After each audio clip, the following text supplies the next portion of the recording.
আলাইকুম। আজকে আপনাদের একটু গাছ সম্পর্কে যদি বলি, একটা সুন্দর আমার বাসা রাস্তা দেখেন। দাদা, গাছটা সুন্দর, রাস্তাটা একটু দেখেন।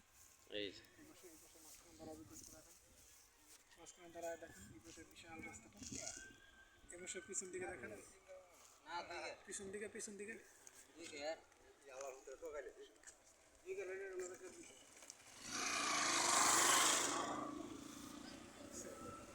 এই দুই পাশের রাস্তাগুলো একদম ওই নদীর পার পর্যন্ত চলে গেছে।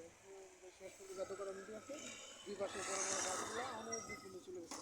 আসলে আজকাল শহরাঞ্চলে এরকম গাছপালা দেখাই যায় না, অথচ গ্রামে আলহামদুলিল্লাহ কত সুন্দর গাছ রাস্তা। এই গাছগুলো বহু পুরনো, অনেক বছর আগে। গাছ হচ্ছে যে আমরা জানি অনেক একটা গুরুত্বপূর্ণ, আমাদের হচ্ছে যে গুরুত্বপূর্ণ একটা হচ্ছে যে আমাদের প্রাকৃতিক পরিবেশের জন্য অনেক উপকারী। গাছের অনেকগুলো উপকারী আছে, তার মধ্যে হচ্ছে অন্যতম হচ্ছে যে আমাদের রোদের মধ্যে ছায়া দেয়, তারপরে পাখিগুলো বাসা বাঁধে। কিন্তু সবচেয়ে গুরুত্বপূর্ণ হচ্ছে প্রাকৃতিক দুর্যোগের ক্ষেত্রে এরা রক্ষা করে।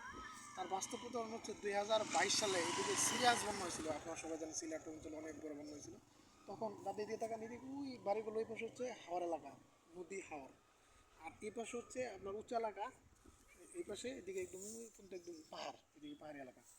এরপরও ওইদিকে 2022 সালে 2022 সালে এদিকে একদম পানি ভর্তি হয়ে রাস্তার উপরে উঠে এই পাশে চলে আসছে। কিন্তু প্রায় রাস্তাগুলো এইদিকে ভেঙে গেছে, কিন্তু এই রাস্তাটা দুই পাশে গাছ থাকার কারণেই ভেঙে যায় নাই। আসলে রাস্তা ভাঙা থাকলে সাধারণত কী সমস্যা দেখা যায় পেছনে গর্ভবতী মহিলারা থাকে, বয়স্করা, অসুস্থ পুরুষ মহিলারা থাকে, তারা আসলে ওই ভাঙা রাস্তাগুলোতে তাদের হসপিটালে নিয়ে যাওয়া কঠিন হয়ে যায়, বিশেষ করে গর্ভবতী মায়েদের জন্য।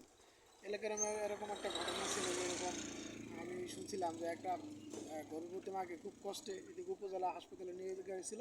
নিয়ে যাওয়ার পরেই অনেক কষ্ট, যাইতে সময় লাগছিল, রাস্তা ভাঙা। পরে একটু পরে ডাক্তার বাচ্চা হওয়ার পরে বলছে মৃত ঘোষণা করছে বাচ্চার। ডাক্তার বলছে যে কী সমস্যা, পরে বলে যে বাচ্চাকে যদি আরও 2-3 মিনিট আগানো যেত তাহলে হচ্ছে যে বাচ্চাটার বাঁচা যাইতো। কারণ হচ্ছে তার মায়ের অক্সিজেন দিলে তার হার্টবিটটা কাজ করলেই বাঁচত। আসলে দেন ওই রাস্তা ভাঙা থাকে কারণে অল্প কারণে বাচ্চারা মারা গেছে। এরকম হচ্ছে যে আমরা যে আশপাশে যে জায়গা থেকে থাকবো সেগুলোতে আমরা গাছ লাগাই, এবং হচ্ছে যে যেগুলো গাছ আছে সেগুলো পরিচর্যা করি, আর যেগুলো অ্যাডাল্ট বড় গাছগুলো আছে এগুলো আমরা কাটে না ফেলি। এভাবে গাছ রোপণ করার মাধ্যমে আমরা হচ্ছে যে পরিবেশকে বাঁচাই, আমরা নিজেরাই ভালো থাকি। সবাইকে ধন্যবাদ। আসসালামু আলাইকুম।